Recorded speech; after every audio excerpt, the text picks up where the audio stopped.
नमस्कार दोस्तों, एक बार फिर से स्वागत है आप लोगों का। आज का हमारा टॉपिक है हिंदी व्याकरण।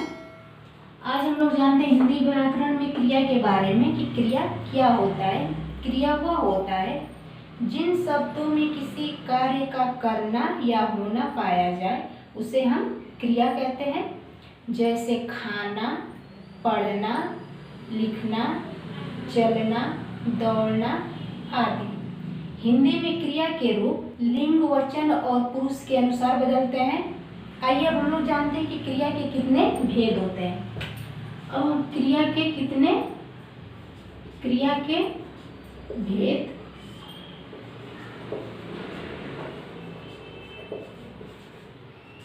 हम लोग जानते हैं कि क्रिया के कितने भेद होते हैं। क्रिया के दो भेद होते हैं।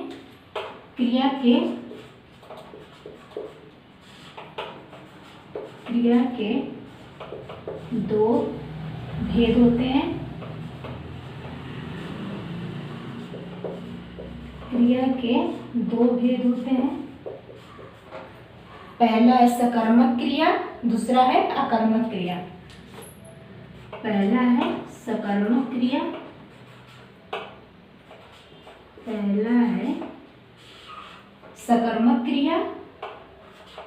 दूसरा है अकर्मक क्रिया।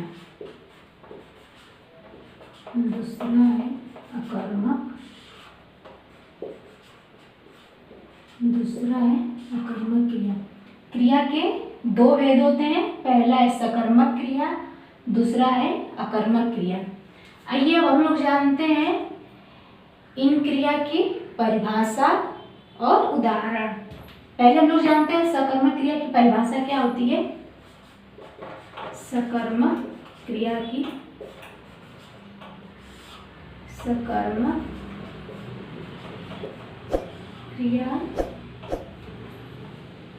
परिभाषा।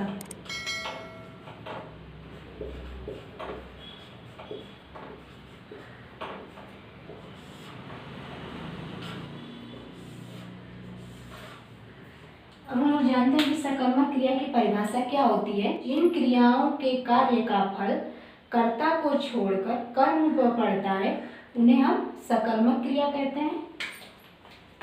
जिन क्रियाओं का फल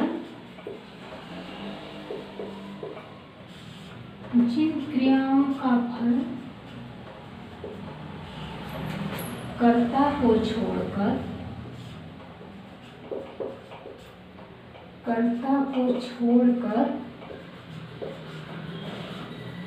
कर्म पर पड़ता है,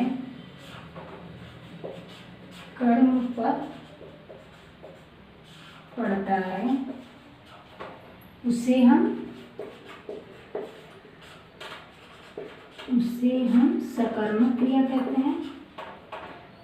सकर्मक क्रिया कहते हैं।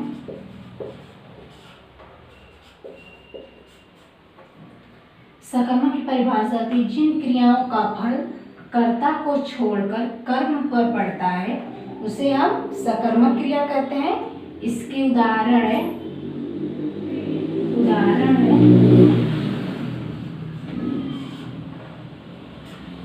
अध्यापक ने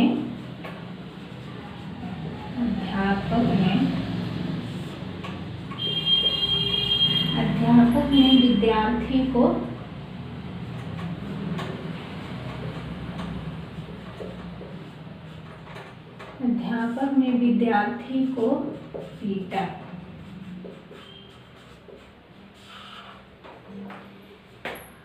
इसके उदाहरण है अध्यापक ने विद्यार्थी को पीटा। ये क्या हुआ? सकर्मक क्रिया है। अब हम लोग जानते हैं अकर्मक क्रिया की परिभाषा। अकर्मक क्रिया की परिभाषा।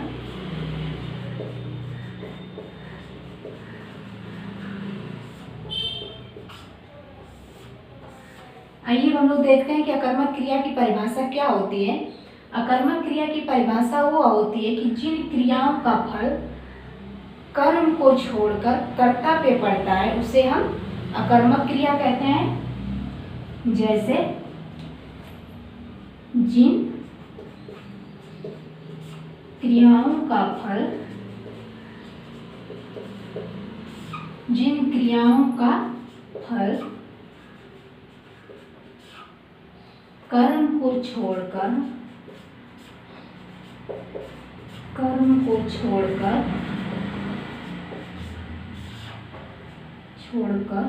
कर्ता, कर्म को छोड़कर कर्ता पे पड़ता है, कर्ता पर पड़ता है, कर्ता पे पड़ता है, उसे हम अकर्मक क्रिया कहते। अकर्मक क्रिया की परिभाषा वह होती है कि जिन क्रियाओं का फल कर्म को छोड़कर कर्ता पे पड़ता है उसे हम अकर्मक क्रिया कहते हैं। इसका उदाहरण है जैसे विद्यार्थी, उदाहरण है कि विद्यार्थी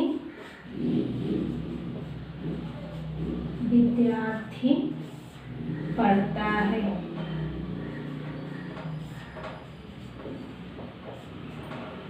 इसका उदाहरण है विद्यार्थी पढ़ता है। सकर्मक क्रिया की परिभाषा वह होती है कि जिन क्रियाओं का फल कर्ता को छोड़कर कर्म पे पड़ता है उसे हम सकर्मक क्रिया कहते हैं। इसके उदाहरण है अध्यापक ने विद्यार्थी को पीटा। अकर्मक क्रिया की परिभाषा वह होती है कि जिन क्रियाओं का फल कर्म को छोड़कर कर्ता पे पड़ता है उसे हम अकर्मक क्रिया कहते हैं। जैसे उदाहरण है विद्यार्थी पढ़ता है। आज हम लोगों ने जाना है हिंदी व्याकरण में क्रिया के बारे में कि क्रिया क्या होता है, क्रिया के कितने भेद होते हैं, क्रिया की परिभाषा क्या होती है और इसके उदाहरण क्या होते हैं। नेक्स्ट वीडियो से पहले अगर कोई सवाल या क्वेश्चन है तो कमेंट बॉक्स में लिखें और हमारे वीडियो को लाइक करें और हमारे चैनल को सब्सक्राइब करें।